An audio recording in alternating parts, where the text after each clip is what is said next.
Yeah, Ajay sir, we can start with all the people in. Good morning. Welcome to this 88th webinar in our series Leading Through the Pandemic. Hope all of you are doing very well. I'm here to remind you once again about pitching session we have on 31st of May. We are inviting entries for deep tech retail startups with their proposition to be presented. If you're selected, please note it that you will be pitching onto a team of 6 investors here on 31st of May at the same platform, and stand a chance to just not get mentored by the industry practitioners, but also get seed funded.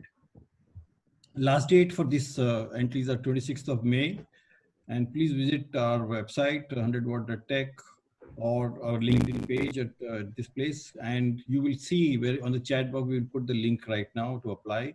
Note down that link, copy that link, and keep it with you. And follow the link at the screen also it will be available on you. Now I hand over to my colleague Bhavesh to conduct the session today. And Bhavesh has got 3 exciting data scientists with him to take us through this exciting session. Over to you, Bhavesh. Thank you, Ajay. Good afternoon, everyone, and thanks once again to Ty for helping us organize this session. It's the 8th in the series, and I appreciate everybody logging in on a Sunday afternoon, early afternoon. Very excited to welcome my panelists today, Shantanu Bhattacharya. Shantanu is the Chief Data Scientist at Airtel, somebody I've known for the last 10-15 years now. Shantanu, thank you for coming onto the show and talking to everyone. Shantanu is actually a real rocket scientist. Okay, he worked with NASA for many years. He has a PhD in astrophysics. Worked on the Saturn mission at NASA. My second panelist is a gentleman by the name of Rajas Lonkar. Rajas is a Carnegie Mellon alum and is also a data scientist, but not a rocket scientist. Rajas worked as a data scientist both with IBM and with Google in the Bay Area. Welcome, Rajas. My third and the final panelist is a gentleman by the name of Srinivas Ron. He prefers being called Ron, and he's been a data scientist. He's has a degree in operations research, which is very, as you all know, is very math oriented from Columbia University. And he's currently head of data science and analytics at PharmEasy, one of India's most prominent pharma retail companies. And before this, he worked at Jabong. So pleasure and welcome everyone, gentlemen. So, if you look at, there's a lot of hype about AI, right? And especially in the retail sector, people are talking about very interesting use cases, a lot of edge use cases combining with IoT coming up. People are doing very interesting things around price optimization. They're talking about hyper personalization of offers, micro targeting, conversational AI. So there are a lot of use cases. But so coming to you, Srinivas, as somebody who is implementing it for a end retailer, what are some of the initiatives you are currently taking, and where do you see this whole AI in retail market? Yeah, well, so currently I'm with a health tech company, right? And first of all, thanks for having me on this, right? So I'm currently with a health tech company, and as you know, health is a very personal thing, right? So we obviously want to make sure that each of our customers' journeys are very unique. So in terms of how we use personalization and AI to deliver that is right from how we reach out to our customers in terms of the inbound traffic, right? Who do we reach out to? What kind of customers the platform makes sense for what kind of customers, and who we should have more of during their entire search and browse experience on the platform, their selection, how do they discover offers and discounts, and they are able to choose the most relevant fulfillment experience for them, and also in terms of the post-order experience as well, right? In terms of, for example, in the e-pharmacy business, we need, once the order is we have the order, we need to confirm with the customer about their prescription and things like that. Now different customers prefer different times of being called. How do we basically learn about that, make sure that whenever we reach to irritating both for the customer as well as it's a drain on the resources, right? Many things along the funnel, from traffic to conversion to for the post order experience, and how do we make them actually come back to the platform over and over again. We actually embed personalization in each one of those. Of course, it's a journey. No platform is truly unequal to one personalized. So we start from personalizing for our broad segments, and then go deeper into actually making it very personal for each and every individual who's experiencing the platform. Right. Srinivas, for just future, if you can keep your video off while you are speaking, it keeps on lagging a lot. Your voice is also breaking. Sure. Okay. Yeah. So Srinivas, very interesting, how you look at the whole conversion rate optimization. So Shantanu, coming to you, to some extent, you are also a retailer, right? I mean, you are in the business of retailing minutes and data. Talk about, what have been your challenges, because you have a large customer base. So doing personalization, how to prioritize the magnitude of that completely changes with a brand like Airtel.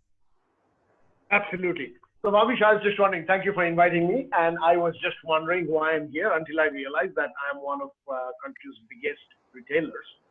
We have Airtel stores everywhere. There are 300,000 other stores, the mobile stores, where you actually have people sitting in and selling you SIM cards and so on, right? If you look at it, if you think of it, that being also our footprint, we have over 300,000 stores in which we have our footprints, which makes it one of country's biggest retailers, right? So think about the 3 or 4 buckets where we sort of use AI, right? One is just understanding our customer base and sort of managing what I'd call is this customer acquisition, right? In people, telecom is, especially as you said, the retail business of buying minutes and increasingly the buying the voice time, where the data time. Now, understanding the customer segmentation, what people want, what people know, and how do they make that decisioning process is actually a fascinating subject. So I used to work for Facebook, ran emerging market products. Back then, we had a word saying that your phone is an entry to your heart. The moment you have a phone and you are logging in and you are making your sort of, making any kind of customer login, if you are really smart, you can suck in about 70 different pieces of information off the phone, make, brand, etc., etc. And you can actually make a pretty good characteristics of who you are. You combine that phone and the location information and everything that you know about the brand, the price of the phone, the what else, other apps you have, and so on. So now you got a pretty strong customer characteristics, which essentially helps you building. So for example, if I know your phone is a 20,000 rupees phone, heavy data user in South Delhi, right? My first offer to you would be a 299, with 2 gig data per day, right?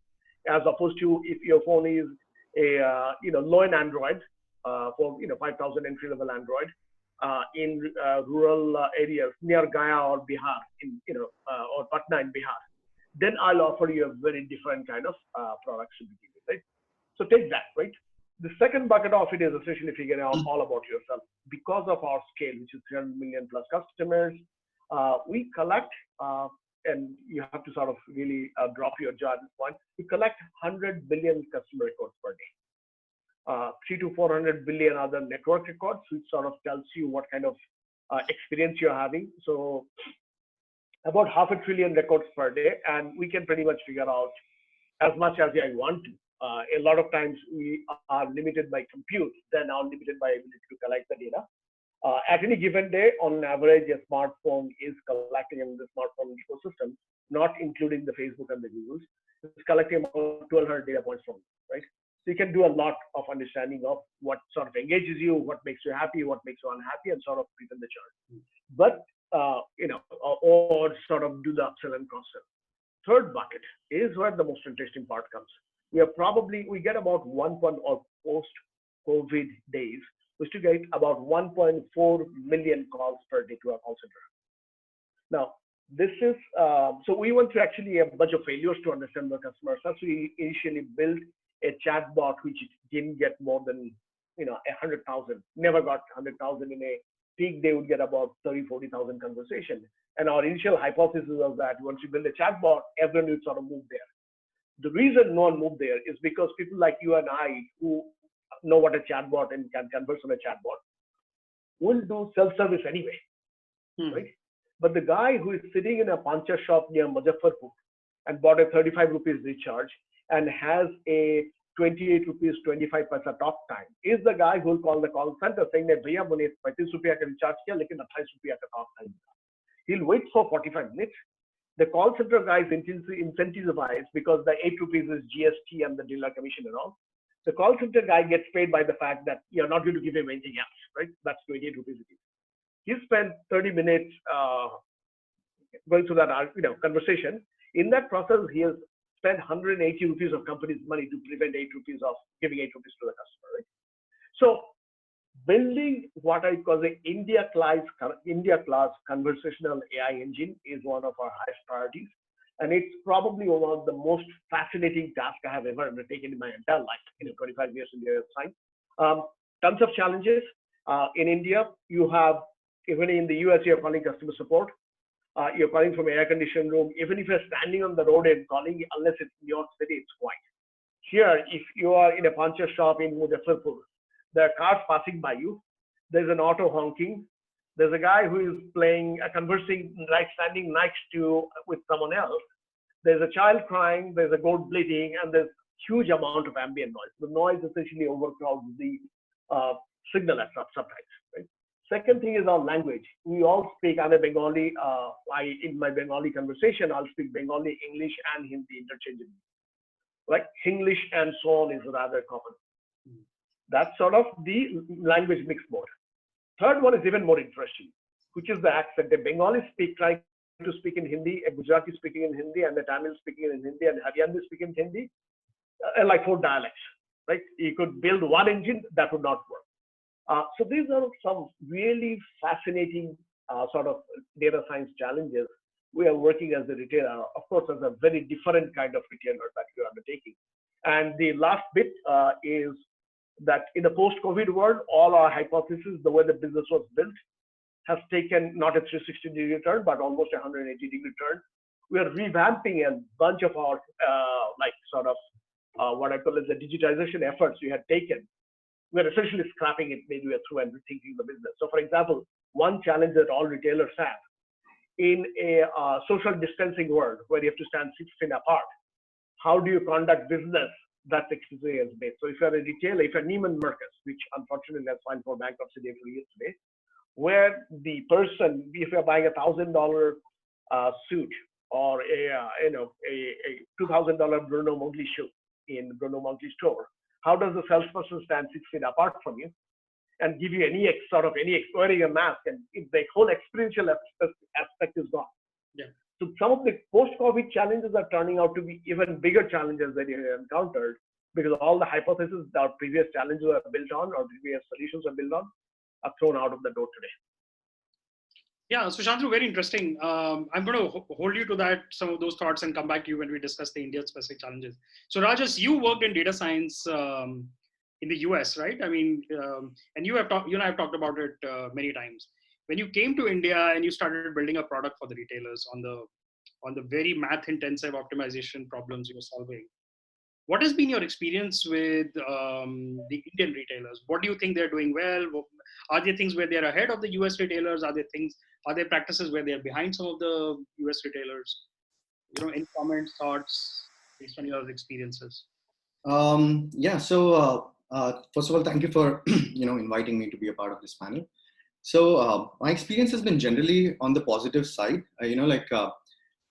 So from the one place where Indian retailers differ a lot from US retailers is the scale of the challenge. Like when we talk about when we talk about US retailers, they're talking about like several hundreds of thousands of SKUs across like 200, 300,000 different stores. And not 200, 300,000, but 3,000 stores. So, like the scale that they deal with is at a different level completely. Whereas in India, we are just getting started. Earlier it was all unorganized retail too. Even now, it's dominated by unorganized retail. And to use data science or machine learning or any of that sort in unorganized retail is next to impossible, because the costs don't justify how much money has to be spent in order to bring those products to them. But that said, with when we talk about Pharmacy, or when we talk about Star Bazaar or any of these big chain retailers who are now making inroads within like the smaller towns, not just cities, but smaller towns and villages and stuff like that. I think that is where the scale is kind of being met now. But the challenge now is of a different kind when we talk about Indian retailers. And that actually kind of resonates very well with what Shantanu was saying. Like US is a big, large market. So volume and velocity of the data is big, but the difference is variety. The variety over there, the habits of the entire market is very, very homogeneous. Whereas when you talk about India, the preferences of customers in terms of brand, pricing, the languages in which these experiences need to be offered to customers. So the variety of data and challenges that we have to deal with when it comes to Indian retailers, that's at a completely different scale. In fact, it's actually much more, challenging. These are much bigger challenges that Indian retailers face as compared to US retailers. So that's the place where I think Indian retailers are doing really, really well. So on the standard, like volume and velocity kind of problems, yes, they are kind of falling, behind in terms of, US retailers and kind of catching up. But whereas when it comes to dealing with variety and variety of the problems and, data that they have to deal with, they are, I think, probably, one step ahead of what things are in the US at this point. Okay. Yeah. Interesting. So Shantanu, coming to you, very easy to, hire people like you, very accomplished data scientists, get you an office, throw in some people, but how is how critical is executive sponsorship for some of these AI use cases? And how have you gone about selling it internally to your stakeholders and, to CEO of various telecom regions or lines of businesses? So any thoughts, best practices you have done, which, could benefit our audience?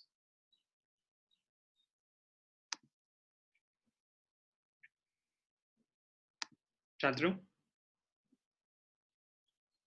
So Srinivas, I take the question to you. What have been some of your challenges trying to incorporate analytics in a day-to-day basis, within your functions, business functions? Yeah, I think we just, a brief while ago, we were talking about variety and diversity and things like that, right? Yeah. So one of the things, which I have experienced is that I think for a while, everyone wants to look at the numbers, at reports, dashboards, and make basically, when I talk about leadership, right? So they would like to, look and stare at the numbers and then make their own intuitive decisions around businesses. And then for a while that is good. But just when this diversity and just the the variety of signals that we as a business you start capturing, in particularly in the mobile first business, it becomes humanly impossible for anyone to actually look at all those signals together and then make sense out of it and still make really optimal decisions, right? And this is something that the leadership sooner or later realizes that if they want to maintain the growth momentum, or if they want to bring down cost disproportionately, it's not humanly possible for them to just look at a bunch of metrics and charts and make those decisions very optimally. I think that right around that time, that inflection time is when typically companies start making investments in data science. And at that point in time, I think there is a lot of appreciation already for the fact that human mind will not be able to look at mere numbers and make decisions, and so that process becomes a little easier. As data scientists, what we need to do is help the leadership it's a lot about education. We need to help, make the point that basically, if here's a problem and here's a solution, and how does this solution actually lead to solving the problem, right? A lot of times what happens is, I think the data scientists focus more on the problem solving and less on actually explaining how that solution would translate into actually solving the business problem that the leadership is looking to solve, right? So as long as the data scientists are making that translation very simple and understandable for the leadership, the challenge is very easily overcome. And obviously, one other thing that I have done is keep telling your leadership that, hey, what you're investing is really an experiment, Hmm. right? So we do this experiment. We try to make sure that the cost of the experiment is as low as possible. So we experiment with a very small bunch of, say, customers or use case, part of the problem, and try to show the value in that particular segment, and then they really get the confidence to scale it up, to a much larger section. Right. So good takeaways.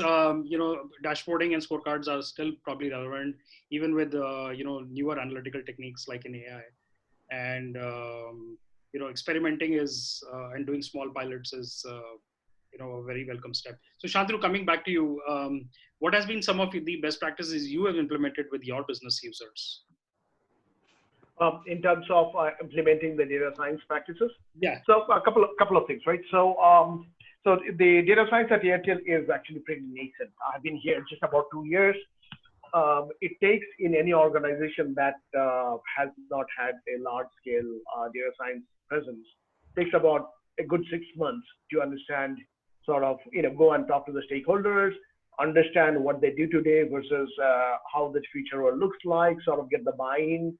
Then it takes a little bit time to go hire people and then sort of start with your first set of test cases, right?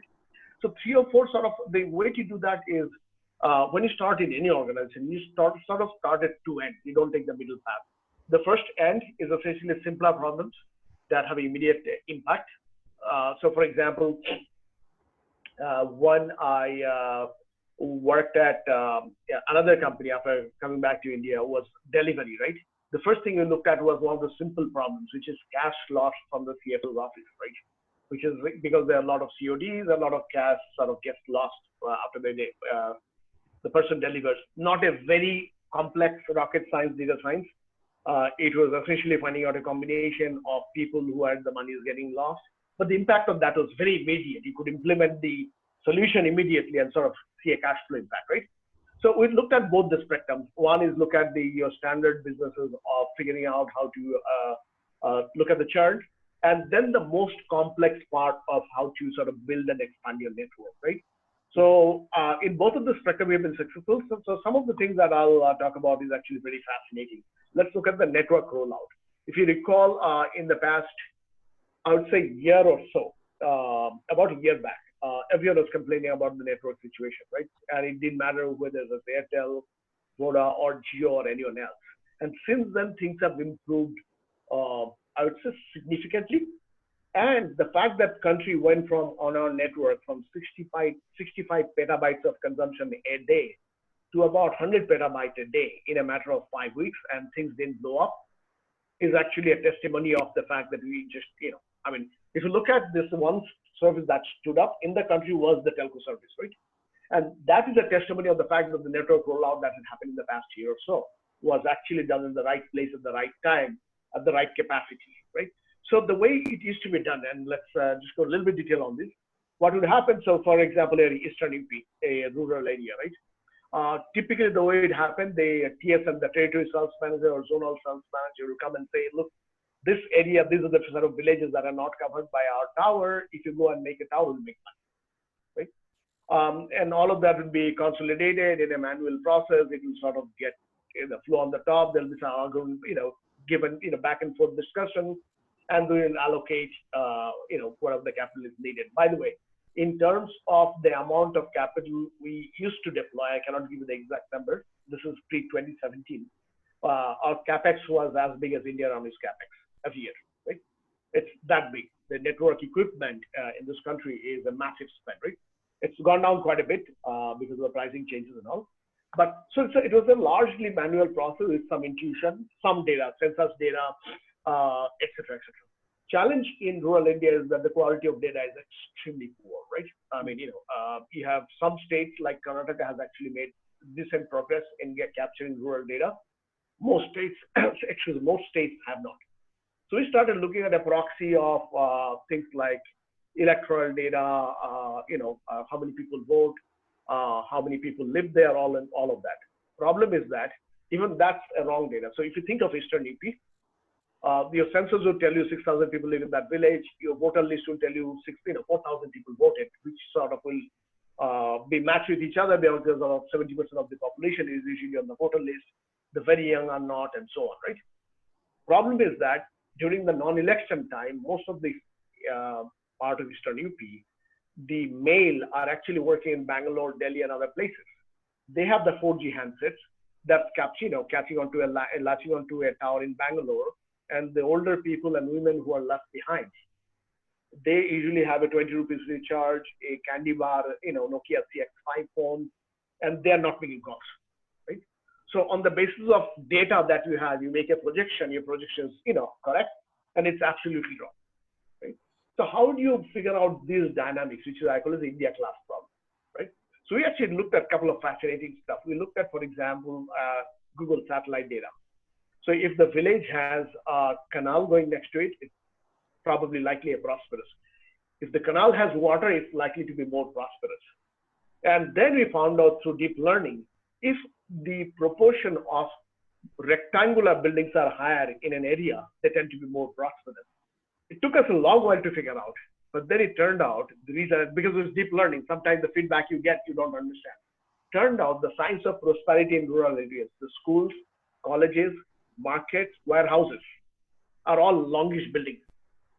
So the moment you see more proportion of those buildings, that means the area is relatively prosperous, right? We looked at NASA's nighttime illumination data. So if you go from Mumbai to Pune, right, outside Panvel, you'll see these big buildings built by Godrej, 30-story building, 1.4 crore, 3-bedroom apartment, and everything is sold. So you'll think that if I put a tower there, it'll make money right away.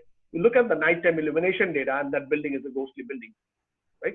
Because our TSMs and the CSMs, when they're during the daytime, they look at the building, they look at the security guards, they look at some people, they say, okay, this building has people, right? So all of these signals that we are sort of getting, so what used to take, for example, months in order to decide whether their site is profitable or not, now you can scan that data every night from Google Maps, illumination data, and whatever more data feeds are coming. I can run it on a half a dozen GPUs, run it for 7-8 hours, and if required, I can generate a new prediction every day. You don't do it because it's not required. I mean, you don't make financial decisions every single day of your life. But these are some of the fascinating things we did in India. So 2 lessons that I learned from India, right? 3 lessons actually.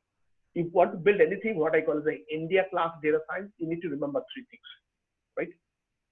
One, the first thing is that what have you learned in the West? So I spent 27 years in the US, worked for both AOL, ran their data platforms, and Facebook.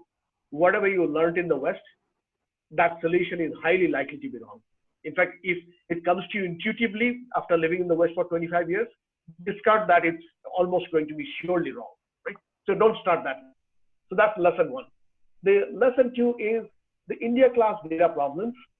The data has 3 characteristics: incomplete, incorrect, and incomprehensible, and very often all 3 of them, right? The third thing is that the massive scale, right? Anything you do here, an Airtel is 300 million. That's like as much as the US population. So the scale is massive. Yes. And the last thing is, last but not least, the customer behavior is very, very immature. I can build a model saying that if these are the 3 things I do, of the digital recharge on Airtel payment back will go up by 4%.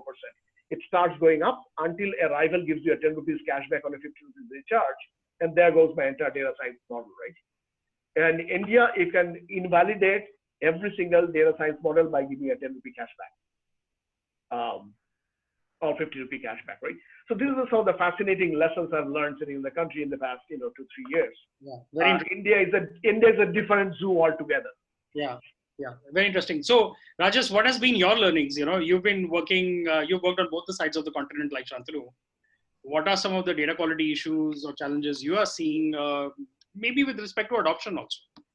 Uh, well, I guess when I was saying about the variety problem, like a part of it is not having, very reliable data sources. Yes. When it comes to even the demographic data, like one of the first places that you need to start when you talk about personalization and stuff like that is getting reliable data on who lives where, what are the general characteristics of the customers living in a particular area, especially when we talk about retail. There's not enough data which tells us who exactly lives there, what their income levels are, and things like that. It's there, but it's sparse and the quality is not good, and then it's not updated at a frequent basis. And development happens very rapidly, and some of these data sources go out of, they become accurate really, really fast. So data quality issues is something that is a very, very big challenge when it comes to Indian market. In the US, you have a lot more stability in terms of there are lots of external vendors. When we talk about health tech, for example, there are anonymized data sets that give you patient history over time. So there's some unique identifier. You don't know who this patient is, but you know the gender, their approximate age bucket that they are in, and exactly which doctors did they go to, and which medicines did they take? Did the dosage did it go up? Did it go down? Did they move to a different doctor? So you can derive a lot of information from all of this. This is all anonymized, but it's available for you to actually build your data, and that's all you need in order to build your models on, right? This level of sophistication in terms of data capturing and actually translating into insights is still not all that mature in India. We are getting there. We are building, and then we have to rely on all these creative, methods like analyzing satellite imagery data and stuff in order to actually make sense of it. Another place where I think the very big difference lies in that the information that is captured through social media, especially in the US, all the more developed economies, you get a lot of real-time signals on whether people are liking what your products or not. In India, it's not that, as compared to the entire population. Maybe there's one section of your users who are actually active on social media talking about their products, your experiences, whether when they bought something on your platform, did they like it or did they not like it. But there's a huge population who's simply inactive on social media. So so it's not just the quality of the data that we're talking about, it's the completeness. Even if you get that data, do you rely on that data? Can you rely on the data to make your decisions? Because there are higher chances that it's more biased than not. So I think we have to deal. So we have to deal with a lot. We have to actually triangulate data from a lot of different sources. We cannot blindly trust data that is coming out of social media. You have to run your survey panels. You have to do on ground research in order to, and then satellite data and triangulate data from multiple sources, put it all together, and then try to build a more comprehensive picture of what your customers are, who your customers are, what their buying preferences are, and make decisions based on that. That involves a lot more work. That makes putting to the challenge of putting together all of these things, various data sources in a more coherent data warehouse. That is creating that 360-degree view profile of each customer that we talk about. That is immensely more challenging when it comes to India. Right. So interesting challenges. So what about ethics and privacy? Issues. We've seen, especially with the social distancing norms coming in, and the whole controversy surrounding the Arogya Setu app. So this is a question to all the panelists. Rajesh, let's start with you. What kind of steps are you taking to maintain privacy and security of some of the customers? So first of all, the data that we deal with on our side for this company that we are dealing with, it doesn't involve a lot of customer level data. So that actually helps us to work at an aggregate level. So and that itself is a strategy. Rather than working at customer level data, first thing is you have to work with a slightly higher level aggregates and make sure that you don't end up abusing the customer level, the data at the customer that you have captured. You do have access to data. It's just that you've chosen to work at an aggregate level. Yes, exactly. But that is something that even companies can make that decision in-house. Right. The other part of it is, this is a learning that comes from my previous companies, that even if that data is captured at the customer level, that data, even for data analysts, that data should be exposed to people only on a need basis, So the only people in the company who need that customer level data, who know what the name of the customer is, what the contact name of the customer is, what gender does that customer identify by, what the age is, and all of those things, that is only required by customer support people or somebody who's actually debugging something, or like debug folks, right? Whereas all the data scientists can work with obfuscated data sets, So like whenever you expose that data for any kind of modeling purposes, you have to make sure that you are working with obfuscated data sets. That's a given. That is the starting point. The second is, just because you have the capability to do it based on the data that you've captured, does that really mean that you should be doing it? Like, for example, just stepping back from retail use cases a little bit, when we talk about HR challenges, for example, like, okay, that the candidate who has applied for a job, the gender, the age, but is that information really relevant for you to make a decision, like in your screening decisions, whether this person should be interviewed or not interviewed, right? So all of those things, if that data set, even if you have that data, you should not be capturing it and showing it to people who can make biased decisions based on that. That's an interesting, Shantanu, you want to take off from there? What kind of checks and balances you are keeping, in spite of having 300 million, which is greater than the population of the US, frankly, right? Your customer base. It's a very interesting challenge. And, obviously it impacts model performance, right? Not having very granular data. So how do you balance that performance versus privacy?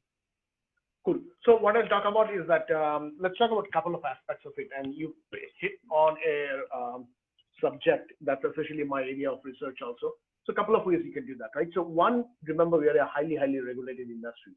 So our access to what data I can see is regulated by the industry, and we sort of abide by the industry norms and even more. I have, in my past life in 2 other companies in the US, have seen the head of the data sciences and the CTOs had to leave the company because while they were well-meaning, they had accidentally released the data for researchers who New York Times made a big story out of it, and both of them had to leave and all that wonderful stuff.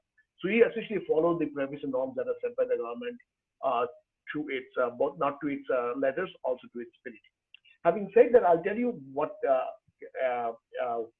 important, right?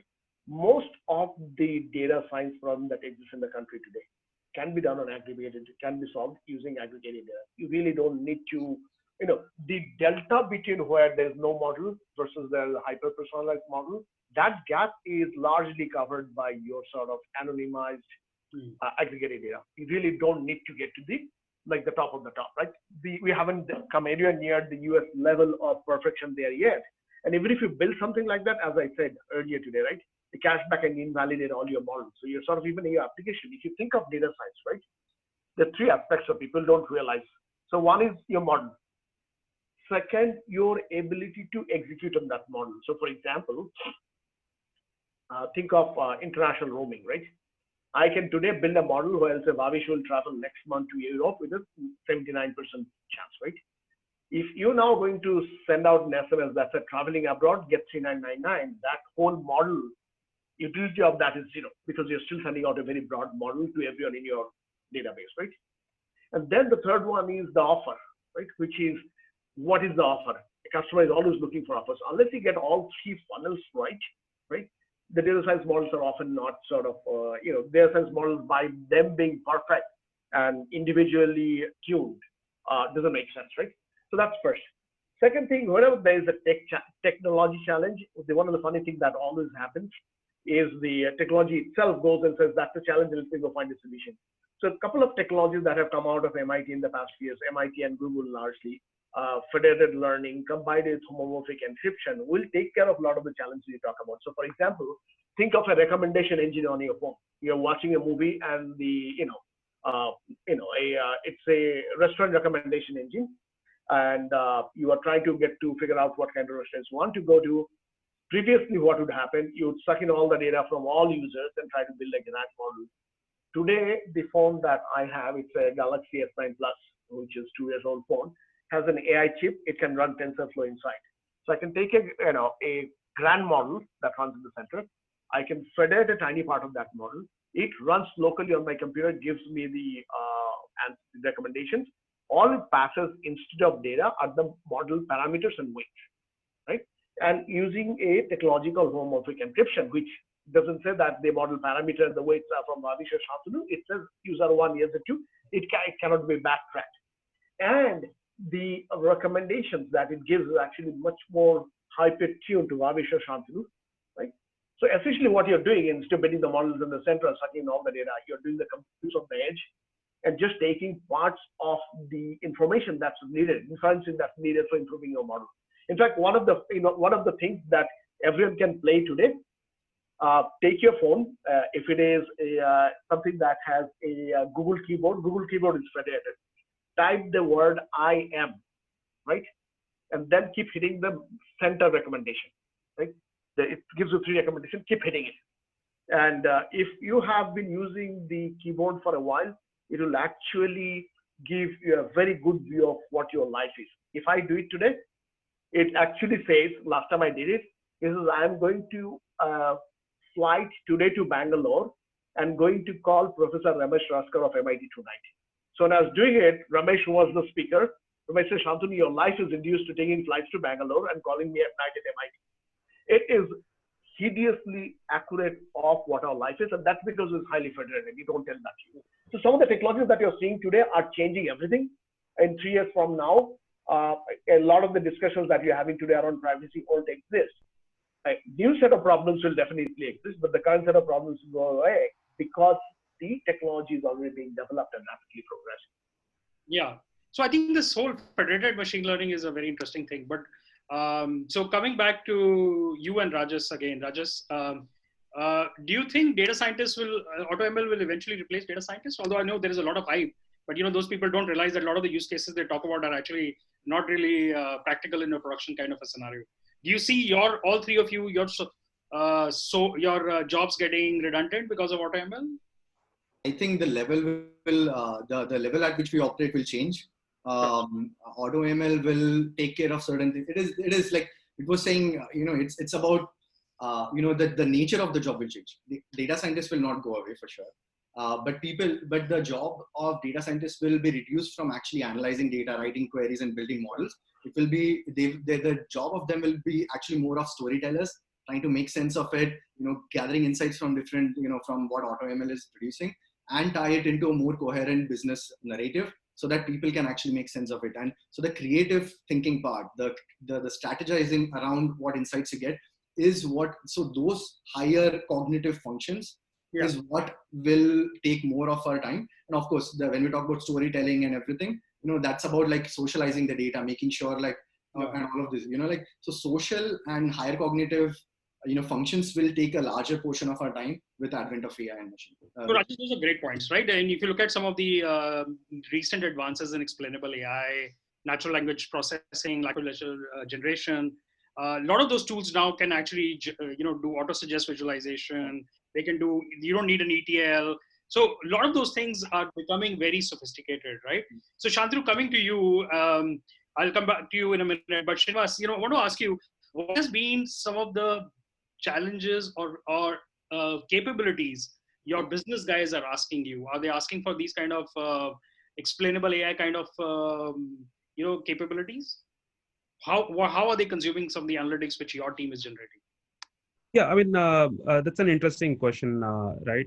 So there are obviously problem statements where explainable AI is what is required, right? And in certain cases, it's not, right? For example, one of the use cases that we have, and where we are also working with Fountain9, is around forecasting, right? So we sell around 100,000 different medicines in any given month, so each one has its own demand pattern, and we would like to capture that, and we would like to actually forecast that, because we also see that our customers have most of our customers are chronic, from the chronic segment, right? So they do consume the same set of medicines regularly, and they keep coming back to us to order those, right? So there is some bit of certainty in what our customers will come back and order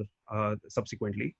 So we use these signals to forecast for the future, and then accordingly, stock the right set of medicines in our warehouses, right? And unlike fashion tech, where I was working before, where demand is substitutable, in the pharmacy world, in the health tech world, it is, you cannot substitute one medicine to the other unless there is a doctor's prescription, right? In these kind of use cases, we have an ensemble of demand forecasting models that run at the most granular skew geography level to predict demand, right? And there you don't need it to be explainable. It's okay if it is black box, right? And there are others where people would like to understand. There are other set of use cases where people would like to understand if we changed, say, our discounts by a percentage here or there, right? Or if we added this additional feature on the app, which makes it easier for people to search and find their medicines. There is obviously a change in conversion, right? And people would like to understand how does that actually break down. So if you were doing, say, X percentage a week ago and Y percentage a week later, then what are the factors that went into this X changing to a Y? And this is where people would, it's not enough if we just have a black box model. That's where we would definitely want to sort of break down and show the results, say, almost like in a waterfall chart, because that's something that everyone understands really well, that you were X and Y, and these were the factors that push the conversion up, and these were the factors that push the conversion down, and that's something everyone understands. Right. So there are both kind of use cases. I think it's very important for data scientists to define the problem really well upfront about what the business is actually expecting, or whoever is asking, right? So it could be product managers or business owners, business vertical owners, and the problem that they're really asking. You need to really define it well and understand what kind of a solution would work, whether it's a black box kind of solution, a gray box, or a white box. Right. So very interesting, Srinivas. And coming back to my last question before we kind of open the Q&A floor to the audience. What does team structure look like, right? If you were to build a dream team for analytics today, what kind of skills would you have? Srinivas, let's start with you. Well, we are always thinking about this problem, right? How do we build the dream team, right? I think just like data science is a very broad spectrum, right, of different skill sets. Some people are good at visualization, some people are good at exploratory analysis, some people are good at certain specific skills, some people are good at quantity algorithms like linear regressions and k-means and things like that. Just like all your fingers are not equal, right? I think essentially you need a good variety of different skill sets in the team. But the one common thing that at least I look for in my team, or even when I hire for folks, is the passion for problem solving, right? So given any problem, right, how does are you first of all, are you kicked about solving that problem? Are you kicked about solving that problem in a using data? And what is the approach you generally take to solve that problem, right? The actual how do you define this problem? How do you solving this problem? How do you find formulate your hypothesis? So just the structured problem solving skills is the one common thing that I look for. Right. Apart from that, I think the attitude is something that is really important, right? A lot of folks are essentially they're not married to the problem statement, that they're more married to the technology involved or the algorithm and things like that. Yeah. I think that the Essentially some focus on technique is a too much of an issue. So Shantanu, taking cue from Srinivas, um, first answer the same question applies to you. What could be the right blend of skills which are needed for a data science function? That is one. Second is, how critical is the ability to speak to business, with the results which are coming. Although Rajesh talked about an NLG and NLP, making this slightly more easier, but the ability to translate analytics into a strategy still is a very big task. And for somebody like Airtel, where there are multiple stakeholders, multiple circles, multiple regions around the world, how critical is that as a? So I'll actually just answer the questions in reverse order.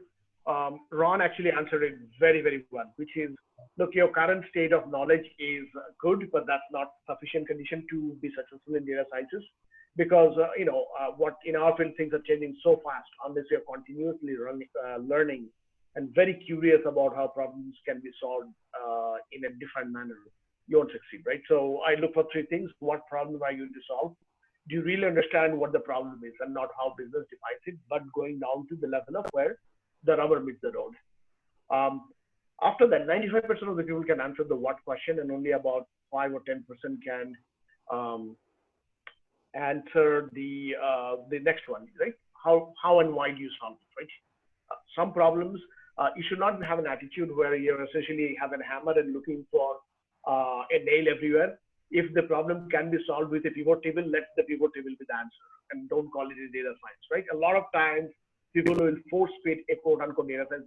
My favorite saying is that most of the problems in the world can be solved with pivot table, and they're being force fit as data science problems, right? And then the third one is very important, which is what questions are you asking while solving the problem? That essentially tells you that whether you have one hypothesis that will go down one path, versus you have 6 different ways of solving the problem, and it will go sort of investigate each of them and sort of come up with the optimal solution. And remember, the optimal solution is not necessarily the one that will take you the longest to build a model. It can very often be a very elegant, short solution that solves 80% of the problem, but takes 20% of your time to go after the problem. Now that's the sort of the reverse order. I answered what Ron said was right on the money, and I sort of added a few colors to it. The second thing, the communication with the business. I think data scientists underestimate the reason why most of the data science problems in the world are either not deployed or don't see a business value is because they don't think end to end. Right? Yeah. Data scientists ought to start thinking about not only that I'll give you a problem, that solution that's so awesome, but does the organization have an ability to go implement that, right? I might give you a very elegant solution to, as I was talking about,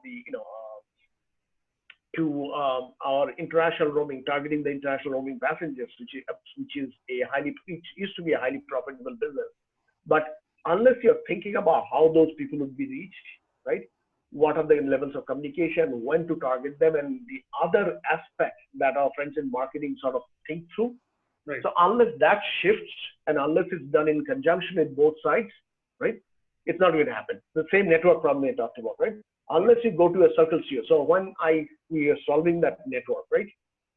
In 1 week, I had to do Bangalore, Mumbai, Pune, Lucknow, Delhi, Kolkata, Agartala, Kolkata, Chennai, Hyderabad in about 10 days. The reason for that is the circle CEOs. Each of these are mini companies. Some of them are billion-dollar entities, right? They have certain ways of solving the problem, right? Unless your data science marries and sort of gets the middle ground, and if you're going to go say that here's my model, go follow it, trust me, what will happen is it won't be implemented. You'll come back cursing the rest of the organization, saying that they don't understand. And the other side of the organization saying this guy's in an ivory tower, nice guy, do research, let them write papers. We won't bother them. So it's the most critical skill set that a data scientist from day one would better learn. Yeah. So Shantanu, thank you. Thank you to all my panelists. That kind of concludes our discussion for today. I'm going to now, open the floor for some, panelist questions. So the first question is for everyone. This is from a gentleman, from an attendee, gentleman, Suresh Kumar. He's saying, is the industry engaging with government? Because there is so much effort on the digital part for data capturing, so that we have reliability and sustainability going forward for analysis, right? And Shantanu, you touched upon this a little bit, that there is a lack of rural data But are you doing any stakeholder engagement with the state governments? Anyone, all three of you, Shantanu, let's start with you. Anyone can take it. We are in some state governments, as I was alluding to it, some state governments are ahead of others, right? Right. So if you look at, so for example, Karnataka already has a decent data set at a taluka level, right? So going and having a conversation in Karnataka is easier. Telangana has done a wonderful job digitizing all the land records, most of the land records, if not all, and try to geocode some of them, right? Parts of Maharashtra. Yes. That's what I'm saying. So I'm talking about different types of areas. Right. Parts of Maharashtra, Nashik, Pune, and all have actually good sort of what I call as smart city data. So at a different level, I spend probably 10% of my time talking to the stakeholders. You need to realize that also again the same thing, right? You need to find out what problem they're trying to solve, what their use cases are, right? Just going and saying that you must capture, lateral of every single building in the state is a wonderful idea, but it's impractical, right? What's the use case, right? On the other hand, if you say that, look, I have a way of figuring out how to disburse in your rural development money by telling you which villages are relatively prosperous and where the biggest bang for the buck is, they will listen. At any given day, you can get at least a hearing from the senior level government officials, and they'll give you a hearing, right? So the key to there is that don't go with the sort of I have a solution for your problem and you need to listen to me. Flip it. Just say, hey, we think that there may be ways we can help you build a better way to disburse your government money and improve the livelihoods. Most people are willing to listen to you and then sort of build it from a bit by bit, right? There's data.gov.in, which already has quite a bit of data. By the way, it's actually a wonderful source of data. Most people overlook it thinking that it's government data, so it's probably low quality. It isn't. Some of the quality of the data there is pretty good. So engagement conversation going on at all times. Sure. Srinivas, has there been any effort, although you're more of a internet retailer, you probably have more data on your platform on buying behavior that you probably need from external. But any initiatives you? Well, I think during the COVID times, there were some interesting partnerships with the state governments, both around some of the technology partnerships, also in terms of data, just understanding, for example, very simply put, where paracetamol sales are increasing, right? And that sort of gives you an indication of where the spread is happening, right? So those kind of very tactical, interesting partnerships did come up during COVID time.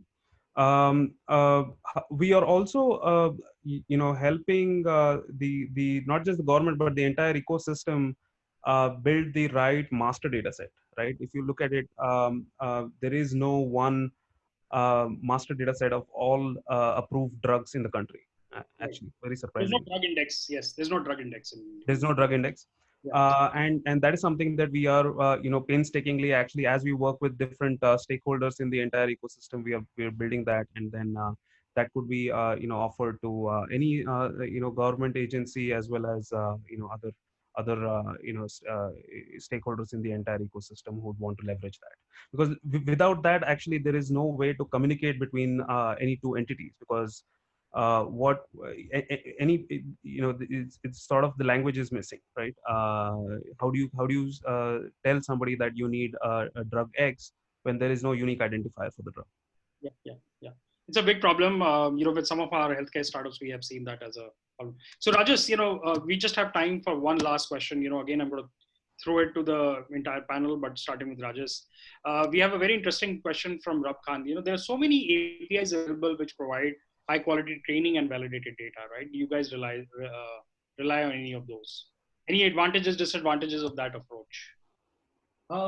We actually, in order to make our models better, we do rely on external data sources. Like we pull in information about the weather, because weather has a big impact on what products will increase in demand, what products go in demand.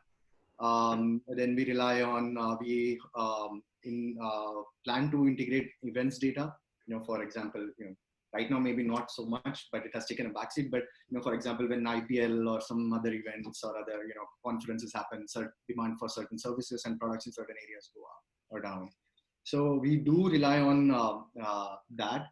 We rely on APIs, Google APIs, to get holiday level information for different geographies, different countries. like because it's nearly impossible to see all to capture it from any other source. So with respect to a lot of the biggest disadvantage, I mean, I wouldn't say disadvantage, but there are certain challenges when it comes to doing that.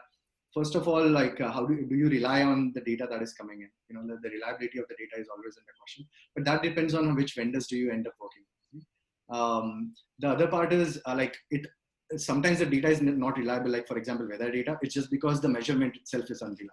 So there's nothing you can do about it. So there are ways that you have to do in, like your product has to be robust enough to be able to recognize that something is not right, what we are using, and be able to deal with the quality of the data or the sparsity of the data that comes in whenever you're pulling in information from external sources. Okay, thank you. Thank you to my esteemed panel. Thank you. It's been a pleasure having you here on a Sunday afternoon. Very great insights with a lot of depth. Thanks once again, and it was lovely having you all here. Have a good day, everyone. Thank you.